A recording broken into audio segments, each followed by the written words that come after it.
நேரம் 12:45. இலங்கை ஒலிபரப்பு கூட்டுத்தாபனம் செய்திகள். செய்தி ஆசிரியர் சதீஷ் கிருஷ்ணபிள்ளை. வாசிப்பவர் கே. கிருஷ்ணா. முதலில் தலைப்புச் செய்திகள். கொழும்பு மாவட்டத்தின் பல குடியிருப்பு தொகுதிகளில் முடக்க நிலை நீக்கம். பண்டிகை காலத்தில் புதிதாக பிரதேசங்களை தனிமைப்படுத்தவோ ஊரடங்கு உத்தரவை பிறப்பிக்கவோ அவசியமில்லை என ராணுவ தளபதி கூறுகிறார். நேற்று கொரோனா தொற்று உறுதிப்படுத்தப்பட்ட 762 பேர் இனம் காணப்பட்டுள்ளனர். பெருந்தோட்ட தொழிலாளர்களுக்கு ஜனவரி தொடக்கம் 1000 ரூபாய் கிடைக்கும் என ராஜாங்க அமைச்சர் ஜீவன் தொண்டமான் நம்பிக்கை. மட்டக்களப்பு மாவட்டத்தில் கைத்தறி நெசவு உற்பத்திக்கு புத்துயிர் ஊட்டுவதை ஆராயும் உயர்மட்ட கூட்டம். உலகச் செய்திகளில் ஃபைசர், பயோஎன்டெக் நிறுவனங்கள் தயாரித்த தடுப்பு மருந்திற்கு அமெரிக்காவில் அங்கீகாரம். கொழும்பு மாவட்டத்தைச் சேர்ந்த பல குடியிருப்பு தொகுதிகளில் முடக்க நிலை நீக்கப்பட்டுள்ளது. இன்று காலை 6 மணி தொடக்கம் அமலாக்கும் வகையில் முடக்க நிலை நீக்கப்படுவதாக கோவிட்-19 தொற்று பரவலை தடுப்பதற்கான தேசிய செயற்பாட்டு நிலையம் அறிவித்துள்ளது. மட்டக்குழிய ரந்திய உயன, முகத்துவாரம் மெத்சாந்த உயன மற்றும் மிகஜய சவன, கிராண்ட் பாஸ் மூவதுர உயன மற்றும் சமகிபுர, தெமட்டகுட, மிகுந்து சென்புர ஆகியவற்றில் முடக்க நிலை நீக்கப்பட்டுள்ளதாக நிலையத்தின் தலைவர் லெப்டினன்ட் ஜெனரல் ஷவேந்திர செல்வா தெரிவித்துள்ளார். எதிர்வரும் பண்டிகை காலத்தில் மேலும் நடமாட்ட கட்டுப்பாடுகளை விதித்து பிரதேசங்களை தனிமைப்படுத்தவோ ஊரடங்கு உத்தரவை அமலாக்கவோ தேவை எழ மாட்டாது என தாம் எதிர்பார்ப்பதாக கோவிட்-19 தொற்று பரவலை தடுப்பதற்கான தேசிய செயற்பாட்டு நிலையத்தின் தலைவர் தெரிவித்துள்ளார். கடந்த 51 நாட்களாக முடக்கப்பட்டிருந்த சில வீடமைப்பு திட்டங்களில் தனிமைப்படுத்தல் நீக்கப்பட்டது. எஞ்சிய வீடமைப்பு திட்டங்களில் முறையாக PCR பரிசோதனைகளை மேற்கொண்டு ஆக கூடுதலாக 72 மணித்தியாலங்களுக்குள் தனிமைப்படுத்தலை நீக்க முடியும் என ராணுவ தளபதி லெப்டினன்ட் ஜெனரல் ஷவேந்திர செல்வா கூறினார். தனிமைப்படுத்தல் நீக்கப்பட்ட 6 வீடமைப்பு தொகுதிகள் சார்ந்த போலீஸ் பிரிவுகளில் தொடர்ந்தும் தனிமைப்படுத்தல் ஊரடங்கு சட்டம் அமலாகிறது. அந்த பிரதேசங்களில் மேற்கொள்ளப்படும் PCR பரிசோதனை பெறுபேறுகளுக்கு அமைய எதிர்காலத்தில் அதுவும் நீக்கப்படும் என கோவிட்-19 தொற்று பரவலை தடுப்பதற்கான தேசிய செயற்பாட்டு நிலையத்தின் தலைவர் ராணுவ தளபதி லெப்டினன்ட் ஜெனரல் ஷவேந்திர சில்வா மேலும் தெரிவித்தார்.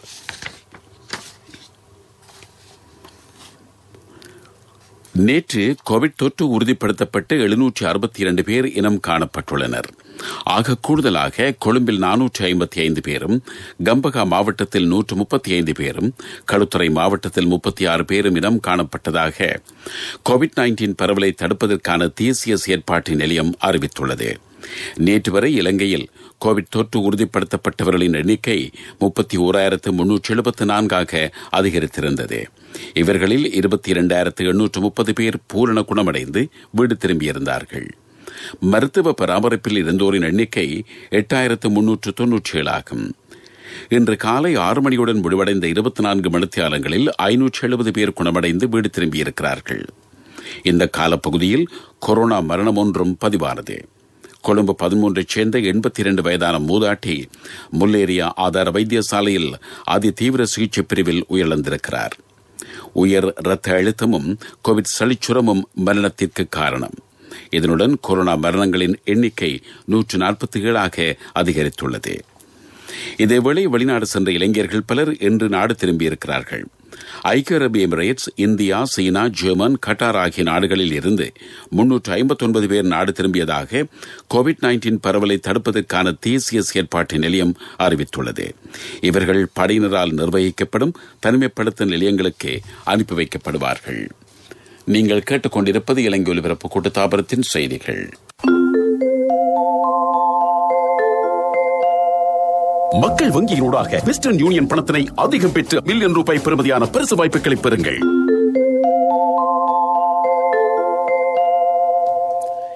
மலையக பெருந்தோட்ட தொழிலாளர்களுக்கு ஜனவரி மாதம் 1000 ரூபாய் சம்பளம் கிடைக்கும் என தாம் நம்புவதாக இலங்கை தொழிலாளர் காங்கிரசின் பொதுச் செயலாளரும் ராஜாங்க அமைச்சருமான ஜீவன் தொண்டமான் தெரிவித்துள்ளார்.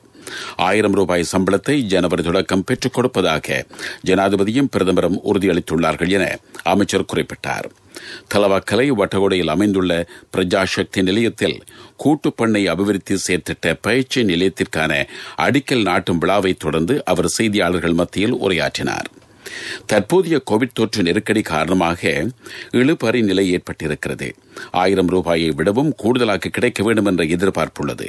இதற்கு கூட்டு ஒப்பந்த முறையில் புதிய விடயங்களை உள்ளடக்க வேண்டும். இதுபற்றி பேச்சுவார்த்தை நடத்தப்பட உள்ளதாக ராஜாங்க அமைச்சர் மேலும் தெரிவித்தார். ஒரு நாட்டில் மனித உரிமைகள் பாதுகாக்கப்பட வேண்டுமாயின் அந்த நாட்டின் சமூகத்தில் இருந்து ஊழலை ஒழிக்க வேண்டும் என டிரான்ஸ்பரன்சி இன்டர்நேஷனல் நிறுவனத்தின் நிறைவேற்று பணிப்பாளர் சட்டத்தரணி நதீஷானி பெரேரா தெரிவித்துள்ளார். இலங்கை ஒலிபரப்பு கூட்டுத்தாபனத்தின் சிங்கள சேவையில் ஒலிபரப்பான சுபாரதி நிகழ்ச்சியில் அவர் கருத்து வெளியிட்டார். சமகாலத்தில் பாலியல் லஞ்சம் என்பது தீவிர பிரச்சனையாக மாறியுள்ளது என நிறுவனத்தின் பிரதி நிறைவேற்று பணிப்பாளர் சட்டத்தரணி சங்கீதா குணரத்ன தெரிவித்தார்.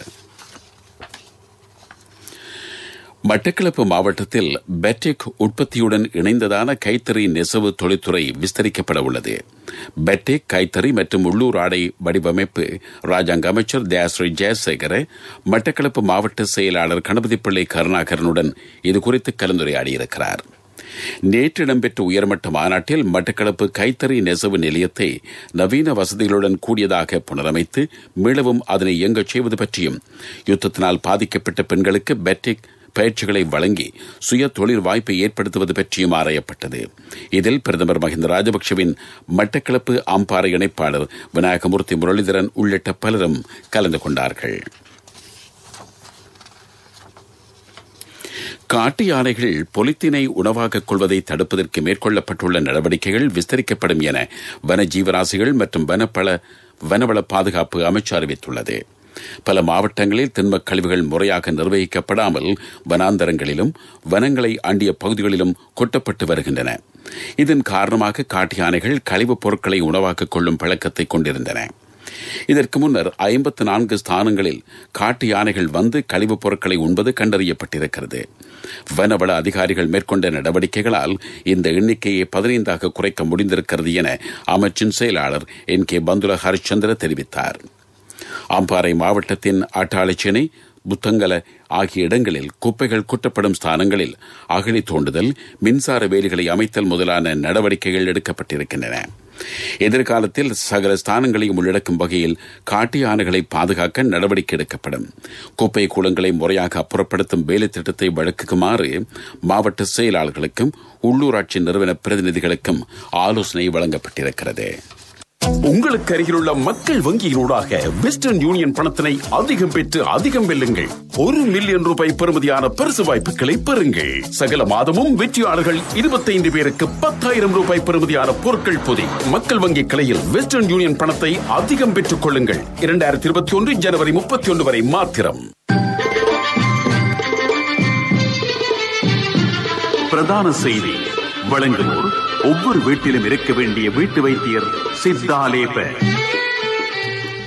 தேசத்தை கட்டியெழுப்பும் நடைமுறையில் அரசு பொறிமுறைக்கு உதவி வழங்க முப்படைகள் தயாராக இருக்க வேண்டும் என பாதுகாப்பு செயலாளர் மேஜர் ஜெனரல் கமல் குணரத்ன தெரிவித்துள்ளார். பாதுகாப்பு சேவைகள் கட்டளை மற்றும் பணிக்குழாம் பல்கலைக்கழகத்தின் பட்டமளிப்பு விழாவில் பாதுகாப்பு செயலாளர் உரையாற்றினார்.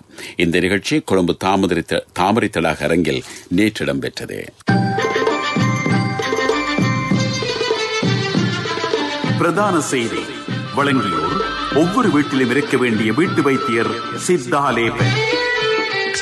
உங்கள் கவனத்திற்கு ரத்னபுரி மாவட்டத்தின் பனாமுரே வயல்காணிக்கு பாசன வசதிகளை வழங்கும் வரலாற்று சிறப்புமிக்க நீர்த்தேக்கம் நிர்மூலமாகும் அபாயத்தை எதிர்கொள்வதாக பிரதேசவாசிகள் கூறுகின்றனர். இந்த நீர்த்தேக்கம் நலியன தியபுபுல என்று அழைக்கப்படுகிறது. இது பனாமுரே கிராமத்தைச் சேர்ந்த மக்களின் அபிமானத்தை வென்ற நீர்த்தேக்கமாகும். இங்கு அத்துமீறிய மாணிக்கக்கல் அகழ்வு நிகழ்வதால் நீர்த்தேக்கம் நிர்மூலமாகும் அபாயத்தை எதிர்கொள்வதாக பிரதேசவாசிகள் கூறுகிறார்கள். இந்த விடயத்தை அதிகாரிகளின் கவனத்திற்கு கொண்டு வருகிறோம். உலகச் செய்திகள்.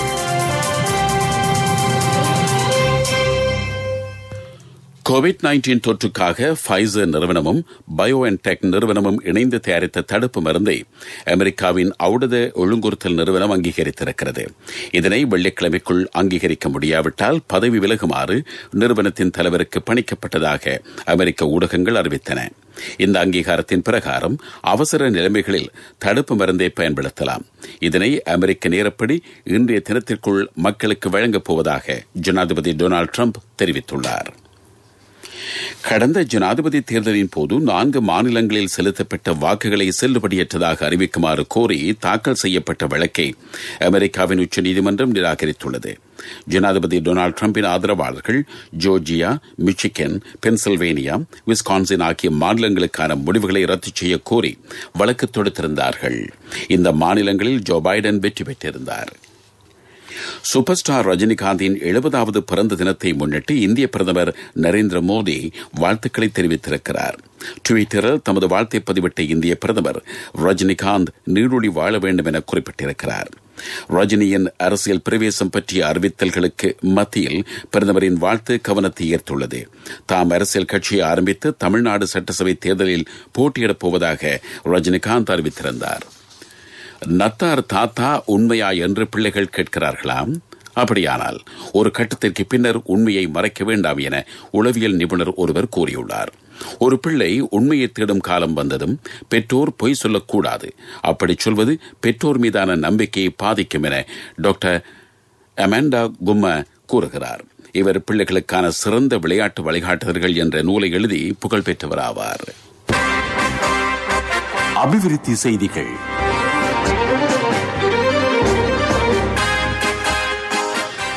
ஜனாதிபதி கோட்டாபய ராஜபக்சவின் எண்ணக்கருவில் உதித்த சுபீட்சத்தின் தொலைநோக்கு கொள்கை பிரகடனத்தில் முன்மொழியப்பட்ட சுபீட்சமான கிராமம் என்ற வேலைத்திட்டம் கம்பஹா மாவட்டத்தில் சிறப்பாக அமலாகிறது. இங்கு 1177 கிராம உத்தியோகத்தர் பிரிவுகளில் திட்டம் அமலாகும் என கம்பஹா மாவட்ட செயற்திட்ட பணிப்பாளர் குமுதனி விதான தெரிவித்துள்ளார். இவற்றில் 1740 திட்டங்கள் பூர்த்தியாகியுள்ளன. இவற்றுக்கு 235 கோடி ரூபாய் செலவிடப்பட உள்ளது. விளையாட்டுச் செய்திகள். LPL 2020 கிரிக்கெட் போட்டித் தொடரின் உத்தியோகபூர்வ ஒலிபரப்பாளர் இலங்கை ஒலிபரப்பு கூட்டுத்தாபனம். முதலில் மேற்கிந்திய அணியின் நியூசிலாந்து சுற்றுத்தொடர் பற்றிய விவரங்கள்.